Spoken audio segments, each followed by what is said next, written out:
তাহলে কেন নির্বাচনে আসলে যাওয়া, যদি এরকম আশঙ্কা থাকেই যে এই নির্বাচনের ফলাফল তো আসলে ঠিক হয়ে আছে বা জানাই আছে? আচ্ছা, আমি আপনাকে কেমন ইলেকশন ইঞ্জিনিয়ারিং হচ্ছে এটা একটা দিই। আমার কাছে আমার সিরাজগঞ্জ 6 আসনের যে বিএনপির মনোনীত প্রার্থী এম এ মুহিত সাহেব, উনার হচ্ছে হলফনামা আর একটা কোম্পানি রেজিস্ট্রেটেড ইউকেতে কোম্পানি ফাইল আছে। আপনি জাস্ট এটা দেখেন একটু। তো আমি একটু ছোট করে গল্পটা বলি, তাহলে তো বুঝতে ভালো হবে। তো আমাদের তো কাজ না ধরেন কে দ্বৈত নাগরিক বা কে ঋণ খেলাপি এটা বের করে, এটা কি একজন প্রার্থীর কাজ? সেটা তো না, নির্বাচন কমিশন, এটা নির্বাচন কমিশনে বা ওইখানকার যে প্রশাসন আছে, দায়িত্বশীল আছে তাদের কাছে। তো আমরা যখন আমাদের মনোনয়ন বৈধতা পেল, যেদিন আমাদের ঘোষণা করলো, তখন আমি দেখতে পেলাম যে সোশ্যাল মিডিয়াগুলোতে এম এ মোহিত সাহেব আছেন, উনার ব্যাপারে হচ্ছে দ্বৈত নাগরিকত্বের বিভিন্ন ইনফরমেশন আসা শুরু করলো। তো আমরা তো সারপ্রাইজ যে আসলে আমরা তো আস্থা রাখতে যাচ্ছি নির্বাচন কমিশনের প্রতি, যে তারা আসলেই যাচাই বাছাই করে প্রত্যেকটা বিষয় দেখবে, যেটা আমাদের ক্ষেত্রেও দেখতেছে বা আমরা দেখতে পাচ্ছি যে আমাদের ক্ষেত্রে খুবই কঠোরভাবে তারা দেখছে, আমরা সবচেয়ে সব দলের ক্ষেত্রে। কিন্তু যখন এটা দেখলাম, তখন আমি আমার জায়গা থেকে আমার যেই রাজনৈতিক অধিকার, নাগরিক অধিকার, আমি প্রার্থী হিসেবে তার বিরুদ্ধে আপিল করলাম।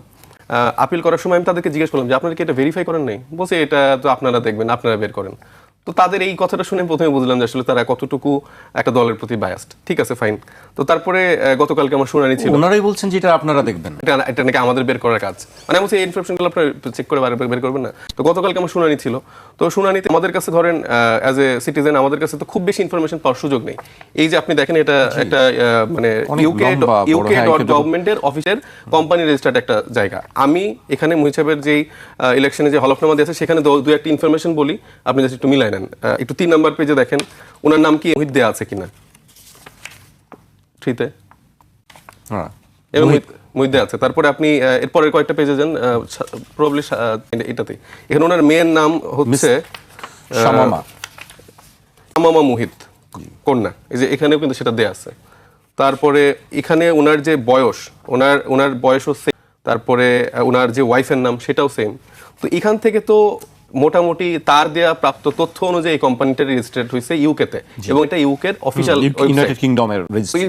তো এই ইনফরমেশন দেওয়ার পরে এখন যখন আপিল শুনানি হচ্ছে, তো সেখানে আমাদের সাইড থেকে যখন আমরা জাস্ট বলার চেষ্টা করলাম, উনি সরাসরি ওনার দিকে চলে গেল জাস্ট কয়েকটা কোয়েশ্চেনে, যে আচ্ছা আপনি কি ওখানকার নাগরিক?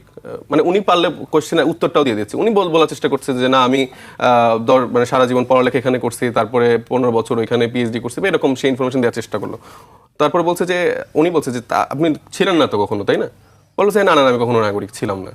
তো এই আমরা যখন আমাদের সাইট থেকে যখন বলার চেষ্টা করলো, বলছে যে হ্যাঁ, এটা একটা থার্ড পার্টি ওয়েবসাইটের ইনফরমেশন, এটা কোনো এরকম ভ্যালিড না।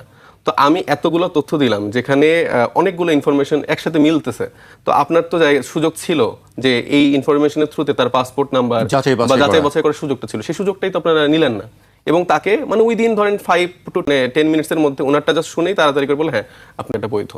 তো একটা ইলেকশন কমিশনের যতগুলো দায়িত্বশীল ব্যক্তি, এই লম্বা একটা টেবিলে সবাই বসে আছে। আপনি বলছেন এই ইনফরমেশন দেওয়ার পরে নির্বাচন কমিশন কোনো যাচাই বাছাই করেনি? না, তারা এখানে বলছে একটা জাস্ট থার্ড পার্টি ওয়েবসাইটের আপনার আরো কিছু দিতে হবে, পাসপোর্ট বা এরকম, মানে এটা দিলে হয়তো তারা একটু মনে করতো। কিন্তু এটা তো আমার দায়িত্ব না। আমি একটা বাংলাদেশের নাগরিক হিসেবে এত ইনফরমেশন কই থেকে পারবো? আপনি অভিযোগ দিতে পারেন, সে যেহেতু দায়িত্বশীল, সে তো এই ইউকে গভর্নমেন্ট বলি, এমবাসি বলি বা এয়ারপোর্টের থেকে এইসব জায়গা থেকে তো ইনফরমেশন নেওয়ার সুযোগ ছিল। তাদের সেই সদিচ্ছাটা নাই, কারণ তারা এটা ছেড়ে দিয়ে রাখছে। এরকম বিএনপির আরো 20-এর অধিক প্রার্থী আছে যাদের দ্বৈত নাগরিকত্ব আছে। কালকে শুধু একটা মাত্র ইস্যু, যেটা ঋণ খেলাপির হাসনাত আব্দুল্লাহর সাথে যে প্রার্থী আছে, তারটা শুধু অবৈধ ঘোষণা করা হয়েছে। কিন্তু আমাদের কাছে যেটা রিডিং, সেটা হচ্ছে যে তারা আইওয়াশ দেখিয়ে যে দেখেন আমরা কিন্তু সততার বিমূর্ত প্রতীক, আমরা হচ্ছে আপনাদের প্রতি বায়াসড একটা ইলেকশন কমিশন, বিএনপির প্রতি কিন্তু আমাদের কোনো বায়াসনেস নেই। কিন্তু বাকি সবগুলো এরকম করে চড়াই উত্তর করে পার করে দিয়েছে। যেগুলোতে হচ্ছে যে পাসপোর্ট কপিও দিয়েছে অন্যান্য আসনগুলোতে, সেগুলো হচ্ছে যে ঝুলিয়ে রাখছে। আজকে সম্ভবত সেটার একটা সিদ্ধান্ত আসার কথা। তো একটা নির্বাচন কমিশনে যদি এইভাবে চলতে থাকে, মানে আমি আর কি এক্সাম্পল দিব, আপনার সামনে তার হলফনামা, সেই রেজিস্টার্ড ইউকের অফিসিয়াল গভর্নমেন্টের ওয়েবসাইট, কোম্পানির সব ইনফরমেশনগুলো দিলাম। চাই যারা আমাদের দর্শকরা আছে তারাও একটু রিচেক করে নিতে পারেন, তাহলে বুঝেন আপনারা আসলে কোন নির্বাচন কমিশনের অধীনে কিভাবে আসলে ইলেকশনটা করতে যাচ্ছেন।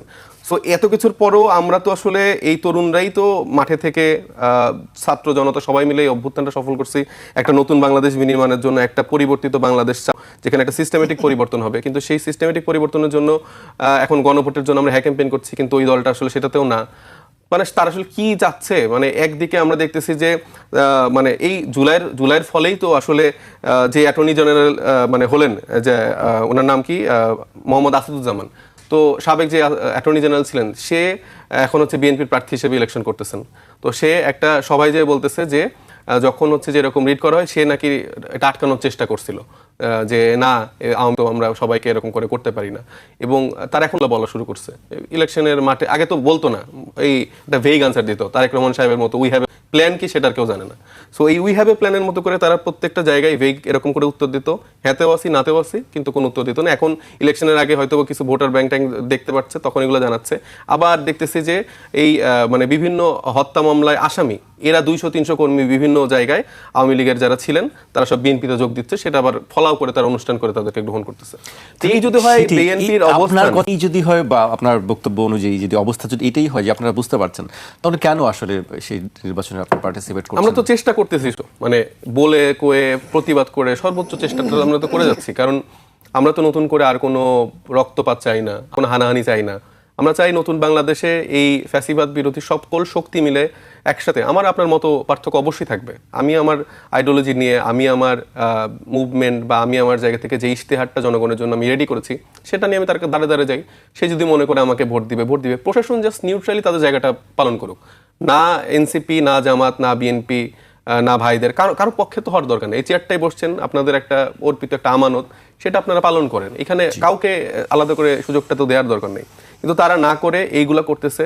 এবং এই যে বিএনপি যেসব সিনিয়র লিডাররা আছে তাদেরকে তো আমি সম্মান করার চেষ্টা করি, কিন্তু তারা যেসব ভাষায় কথা বলে তাদের উপর আস্তে আস্তে সেই সম্মানটা। গতকালকে আব্দুল আল মিন্টু সাহেব আমাদের যে লয়ার ছিলেন তাকে উদ্দেশ্য করেই বলতেছেন তারও দ্বৈত নাগরিকত্বের একটা ইস্যু আছে, তাকে ব্লাডি সিটিজেন বলে গালি দিচ্ছে বা এরকম করে খুব ছোট করে কথা বলছে। তো এই ব্লাডি সিটিজেনদের কাছে আপনারা এখন এই ভোটের আগে টুপি পরে ইসলামী লেবাস ধারণ করে হঠাৎ করে যে হচ্ছে ভোট চাবেন, ক্ষমা চাবেন, আমি একটাকে অ্যাড করি, এই যে টুপি পরে ভোটের মাঠে নামা বা ইসলামী লেবাস, এটা তো আমরা দেখছি সব রাজনৈতিক দলে করেনি। তো এই যে ওনারা যে এরকম করে শুরু করতেছে, কিন্তু আমাদেরকে তো তারা ওইভাবে তো মূল্যায়ন করে না, কারণ ভোটটা পেয়ে যাওয়ার পরে আব্দুল আল মিন্টু সাহেব থেকে শুরু করে আপনারা নতুন করে এই সালমান এফ রহমান তৈরি হইতে দেন, তারপরে ওই আওয়ামী লীগের সময় যেসব বড় বড় লোকজন ছিল যারা আসলে মানুষই মনে করতো না, এরকম অলরেডি কিছু ফিগার তৈরি হয়ে গেছে, সালাউদ্দিন সাহেব থেকে শুরু করে অনেকে তৈরি হয়ে গেছে। তো এরা এখনো বুঝতেছে না যে জনগণ চাইলে এটার উত্তরও দিতে পারবে। তারা যত ইঞ্জিনিয়ারিং করুক না কেন, যতই কিছু করুক না কেন, এটার ফলাফল কিন্তু খুব বেশি ভালো হবে না। এবং তারা যদি এখনো বুঝতে না পারে, সেই সময়টাও দূরে নেই। তারা যদি হাসান মাসুদদের দিল্লিতে বসে সাপোর্ট করে, হচ্ছে যে তারা বাংলাদেশের ভিতর বিষয়ে এখন কথা বলা শুরু করে দিল্লিতে বসে বসে, এটা তো কারো শেল্টার ছাড়া তো তারা সুযোগটা পায় না। অ্যাটর্নি জেনারেল এই হচ্ছে যে সালাউদ্দিন সাহেবরা এদেরকে সুযোগটা করে দিচ্ছে, এই বড় গলায় কথা বলার সুযোগ করে দিচ্ছে। মাসুদ ভাই আছেন আমার সামনে, কিন্তু তারপর প্রশ্নটা আপনাকেই করছি। আমি কথার মধ্যে বলছিলাম যে আসলে নির্বাচন আসলেই আমাদের লেবাসটা কেন পাল্টাতে হয়? শুধু এবারের কথাই বলছি না, আমি অতীতের অনেকবার দেখেছি, অনেক যে নির্বাচনের আগেই আমাদের এটা পাল্টে যায়, বদলে যায়। এটা কেন? এটা হচ্ছে আমি বললাম যে আমরা যেই নতুন এটা সমর্থন করেন? আমি সমর্থন করি না। ধরেন আমি কিন্তু প্র্যাকটিসিং মুসলিম, কিন্তু ধরেন আমি জিন্স পড়তেছি, তো সে না অনেকে প্র্যাকটিস পারে, সেটা তার ব্যক্তিগত চয়েস, এটা আমার কোনো রাইট নেই তাকে বাধ্য করা যে তোমার প্র্যাকটিসিং মুসলিম হতে হবে। সে তার মধ্যে যদি সেই ঈমান আকীদা না আসে, আমি আমার জায়গা থেকে তাকে সর্বোচ্চ বলতে পারবো, সে যদি আমার কাছের মানুষ হয়, কিন্তু জোর করে কারোর উপর চাপাই দেওয়ার আমার রাইটটা নাই। এখন ধরেন যে আমি এখন ফেক করে আমি টুপি পরে আলাদা করে মানে সারাদিন হচ্ছে এই কাজগুলো করছি, ওটা তো আসলে ঠিক না। আমি যখন মসজিদে যাই, অনেক সময় টুপি পরি, আবার অনেক সময় পরিও না। এটা আসলে সে সময় আমার কাছে টুপি ছিল বা আছে কিনা সেটার উপর ডিপেন্ড করে। আমাদের দলের এরকম অনেক করতেছে, এই যে জিনিসটাকে আমি আসলে সাপোর্ট করি না। আমার মনে হয় যে যেটা আপনি সেটাই থাকার চেষ্টা করা উচিত, মানে এটা বাড়তি কোনো কিছু করার প্রয়োজন পড়ে না। মানুষ তো এখন অনেক স্মার্ট,